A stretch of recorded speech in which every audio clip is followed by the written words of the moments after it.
Hello, નમસ્કાર. Karnavati club અને કાવ્ય મુદ્રાના સંયુક્ત ઉપક્રમે યોજાયેલા ગુજરાતી ગઝલ પાઠના આપણા આજના કાર્યક્રમમાં આપ સૌ કવિતા પ્રેમીઓનું સ્વાગત છે.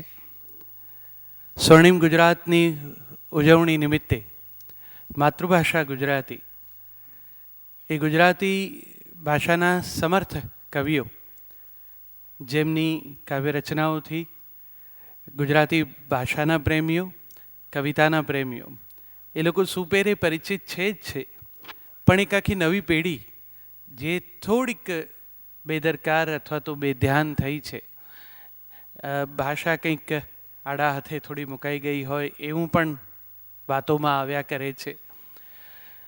એની વચ્ચે આ ઉપક્રમ કાવ્ય મુદ્રા દ્વારા એટલા માટે હાથમાં લેવાયો છે કે આપણા સૌની અંદર સચવાયેલી આ કાવ્ય પ્રીતિ એ ફરી પાછી જાગૃત બને. અમદાવાદ શહેરની અંદર કાવ્ય મુદ્રા નામની આ સંસ્થા, એની ઈચ્છા એવી છે કે ગુજરાતીઓમાં, અગુજરાતીઓમાં જેમને પણ કવિતા માટે થોડીક લાગણી છે એ સૌમાં કવિતાનું આ ફૂલ ખીલી ઉઠે. પ્રતિવર્ષ એવા સારા કાર્યક્રમોનું આયોજન થાય. ગુજરાતી ગઝલના સરસ સન્માનનીય શાયરો, એ જ રીતે ઉર્દુ ગઝલના પણ પ્રતિષ્ઠિત શાયરો, એ સૌને પણ આપણે આમંત્રણ આપી શકીએ અને આપણા આ પ્રકારના મુશાયરામાં એમની પાસેથી આપણે ઉત્તમ કાવ્યપાઠ સાંભળીએ. એ દિશામાં એક મહત્ત્વના કદમ તરીકે આજે કર્ણાવતી ક્લબનું આ સુંદર પરિસર આપણને મળ્યું છે અને એ પરિસરમાં ગુજરાતી ગઝલના 2 દિવસના આ ઉત્સવમાં આપણે આપણા સ્વનામધન્ય એવા ગઝલકારોને સાંભળવાના છીએ. કાર્યક્રમનો શુભારંભ કરતાં પહેલાં મંગલદીપ પ્રગટાવવા માટે હું આપણા કવિજનોને વિનંતી કરું અને સાથે કર્ણાવતી ક્લબના શ્રી વિરાજ મહેતા અને કાવ્ય મુદ્રાના શ્રી હર્ષદ બ્રહ્મભટ્ટને પણ આમંત્રણ. આદરણીય ચીનુભાઈ મોદી આપણી સાથે છે, આપણા વરિષ્ઠ શાયર છે. ચીનુભાઈના ને પણ નમ્ર વિનંતી કે દીપ પ્રાગટ્ય માટે આપણી સાથે જોડાય.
બે દિવસીય આયોજનના પ્રથમ દિવસે જે 4 કવિજનો આપણી સાથે છે,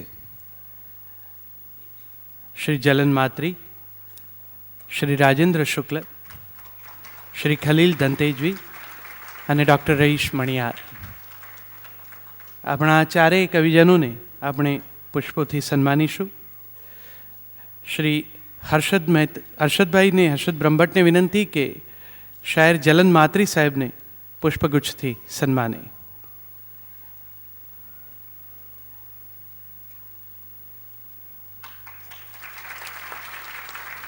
વિરાજભાઈને નમ્ર વિનંતી કવિ રાજેન્દ્ર શુક્લનું પુષ્પોથી સન્માન કરે.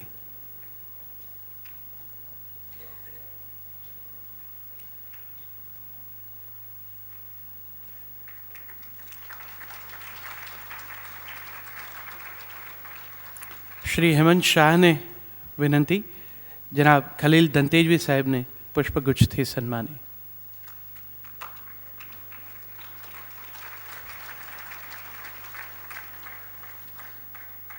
પાર્થ બ્રહ્મભટ્ટને આમંત્રણ ડૉક્ટર રઈશ મણિયારને પુષ્પગુચ્છથી સન્માનવા માટે.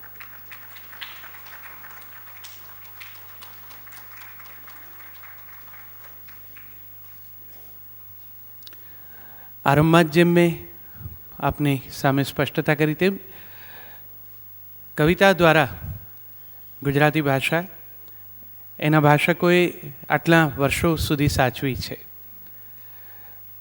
નરસિંહના પદો સતત ગવાતા આવ્યા છે. છાપકામના યંત્રો તો બહુ મોડા આવ્યા, પણ એ કવિતા જે લોકોના કંઠમાં સચવાઈ એણે આપણે માટે એક અદ્ભુત વારસો સાચવી આપ્યો છે. કવિતામાં એ સામર્થ્ય છે કે એનો લય ભાષકોના હૃદયમાં એવો ઘર કરી જાય કે સ્મૃતિમાં બરોબર સચવાઈને વર્ષો પછી તમે એ રચનાને ફરી રજૂ કરી શકો. આપણે સૌનો એ અનુભવ છે. શાળા કક્ષાએ જે કંઈ કવિતાઓ આપણે ગાઈ છે વર્ગ શિક્ષકની આજ્ઞાથી, એ તમામ કવિતાઓ કદાચ પૂરેપૂરી યાદ ન હોય ને કોઈ ગાવાનું શરૂ કરે તો તમે આગળના શબ્દો બોલવા માંડો છો. ભલે ને ગમે તે વ્યવસાયમાં કેમ ન હોય, પણ મનના એક ખૂણામાં કવિતા સચવાઈ છે. એ કવિતા જેમના દ્વારા અવતરવાનું પસંદ કરે છે એવા કવિજનો છે. ગઝલનું તો કાવ્ય સ્વરૂપ જ એવું સુંદર છે કે બે બે પંક્તિના શેર એ લોકોની જીભે વસીને એમના જીવન ચિંતનમાં એવા વણાઈ જાય છે કે વાતો ચિત્તોના વ્યવહારમાં પણ આપણે અજાણતા જ કોઈ શાયરની શેરની પંક્તિનો ઉપયોગ કરી લેતા હોઈએ છીએ. કંઈ લાખો નિરાશામાં અમર આશા છુપાઈ છે જેવી પંક્તિ ઘણા બધાને મોઢે જ છે. શાયરનું નામ ખબર હોવું ન હોવું એ જુદી વસ્તુ છે, પણ જ્યાં જ્યાં નજર મારી ઠરે યાદી ભરી ત્યાં આપની કેટલી બધી પંક્તિઓ તમારી સ્મૃતિમાં હશે જ હશે. તો પૂજ્ય બાપુ એ ગુજરાતી કવિતાને, ગુજરાતી કવિઓને, ગુજરાતી કલાકારોને ખૂબ ચાહે છે. પ્રતિવર્ષ અસ્મિતા પરમત દ્વારા બાપુ એક એવો સરસ ઉપક્રમ કરે છે કે જેના ગુજરાતી કવિતાના, ગુજરાતી સાહિત્યના પ્રેમીઓ જ્યાં એકઠા થાય બાપુની નિશ્રામાં અને ઘણી બધી વાતો થાય, ચર્ચાઓ થાય, તો બાપુ જ્યારે આ પરિસરના વાતાવરણમાં હોય તો મનમાં એવો એક ભાવ હતો કાવ્ય મુદ્રા અને કર્ણાવતીને કે આપણે પણ કંઈક એવું કરીએ કે જેમાં કવિતા પઠન થાય અને આ પવિત્ર વાતાવરણમાં કવિનો શબ્દ પણ ગુંજે. એ માટે આ ઉપસ્થિત આપણા કવિજનોને બહુ જ સ્નેહ અને આદરથી આવકારવા છે. આજે એમની કવિતા જ બોલવાની છે અને એ કવિતાને જ આપણે મન ભરીને માણવાની ને સાંભળવાની છે. ત્યારે જેમને મારે આમંત્રણ આપવું છે, પ્રથમ એ ગુજરાતી ગઝલનું યૌવન જેની કલમથી સચવાયું છે, જેને બહુ પ્રતિબદ્ધતા સાથે ગુજરાતી ગઝલ સાથે કામ પાડ્યું છે. વ્યવસાયથી તબીબ છે, ડૉક્ટર છે, પણ ગુજરાતી ગઝલ એના ક્ષેત્રમાં બહુ જ સંશોધનથી એના વીતેલા દિવસોનો ઇતિહાસ પણ એમણે એવી સરસ રીતે સાચવ્યો છે, પુસ્તકસ્થ પણ કરી આપ્યો છે આપણને. શાયરના જીવન કવન વિશે ખૂબ અભ્યાસથી વાત કરવાની એમની પાસે હથોટી પણ છે. અને નવી ગઝલ એનો જે રંગ છે, એનો જે રૂપ છે, એનો જે મિજાજ છે, એના એ પ્રથમ પંક્તિના શાયર છે. તો હું સ્નેહથી આમંત્રણ આપું ડૉક્ટર રઈશ મણિયારને એમના કાવ્યપાઠ માટે.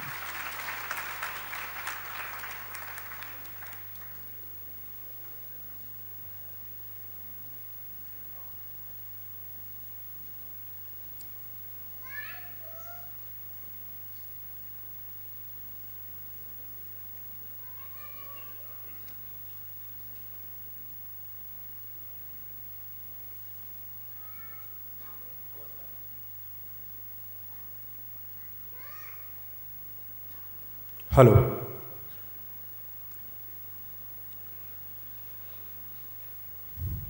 મારી સમક્ષ ઉપસ્થિત વિશાળ જનમેદનીને જોઈને હૈયું આનંદથી છલકાય છે.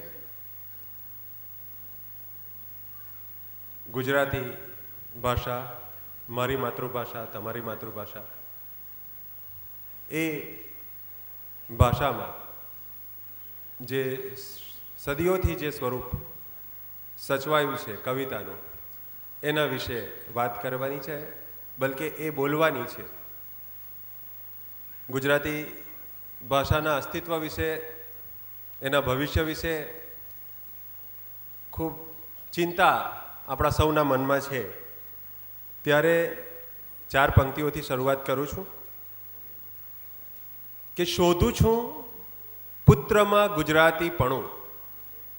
તુષારભાઈએ બેદરકારીની વાત કરી, આપણી પેઢીથી આડા હાથે ભાષા મુકાઈ ગઈ છે એની વાત કરી, પ્રમાદ આળસની વાત કરી કંઈક, કે શોધું છું પુત્રમાં ગુજરાતીપણું, શું મેં વાવ્યું છે હવે હું શું લણું.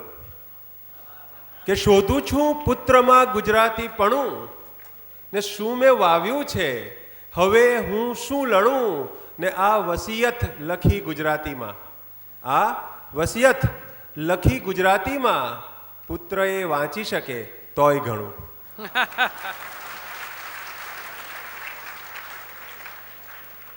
ચંદ્રકાંત બક્ષી સાહેબે એકવાર એમ કહેલું કે જ્યાં સુધી એનઆરઆઈના ટેબલ પર ગુજરાતી અથાણું રહેશે ત્યાં સુધી ગુજરાતી ભાષાને કંઈ થવાનું નથી.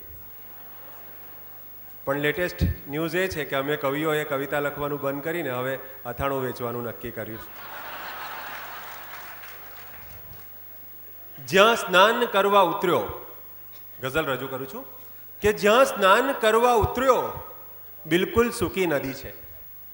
જ્યાં સ્નાન કરવા ઉતર્યો બિલકુલ સૂકી નદી છે, એ લુપ્ત થઈ ચૂકી છે, એ તો સરસ્વતી છે.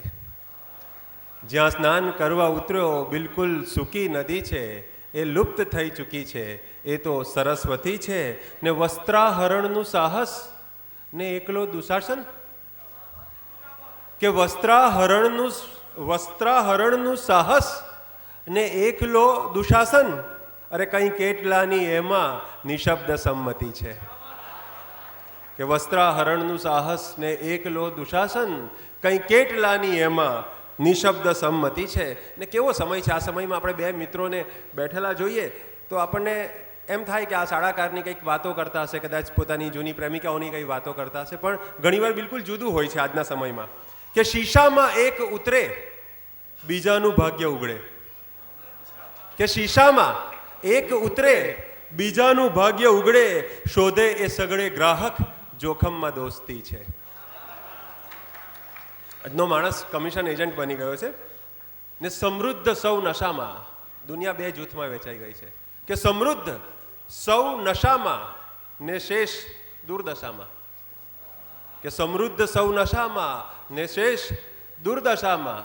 દુઃખની વાત આ નથી, દુઃખની વાત બીજી પંક્તિમાં આવે છે કે સમૃદ્ધ સૌ નશામાં ને શેષ દુર્દશામાં, બસ બીજા જૂથમાંથી પહેલા તરફ ગતિ છે.